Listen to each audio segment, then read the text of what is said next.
ക്വാളിറ്റിയുടെ ഒരു മാനദണ്ഡം എക്സ്പീരിയൻസ് മാത്രമല്ല.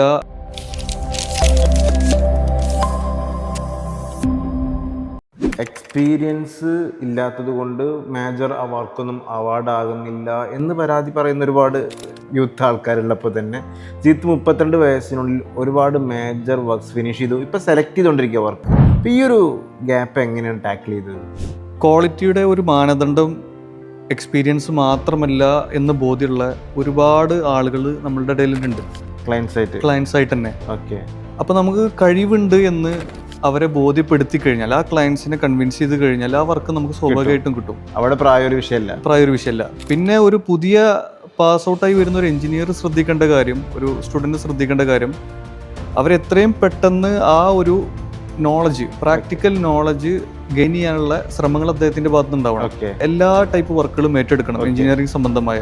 അത് അദ്ദേഹത്തിന്റെ എക്സ്പീരിയൻസ് വർദ്ധിപ്പിക്കുകയും മാത്രമല്ല അദ്ദേഹം പഠിച്ച ബേസിക്സുമായി ഇത് കണക്ട് ചെയ്യാൻ പറ്റും ഈ കാര്യങ്ങൾ. ഈ ആൾക്ക് പിന്നീട് പെർഫോം ചെയ്യാനും മേലോട്ട് പോകാനും വലിയ ബുദ്ധിമുട്ടുണ്ടാവില്ല. പക്ഷെ പിന്നീട് ആ കോൺഫിഡൻസ് ഉണ്ട്, അത് ക്ലയൻസിനെ ബോധ്യപ്പെടുത്താൻ പറ്റും എന്നുണ്ടെങ്കിൽ അയാളുടെ കഴിവ് ബോധ്യപ്പെടുത്താൻ കഴിയണം. അത്രേ ഉള്ളൂ.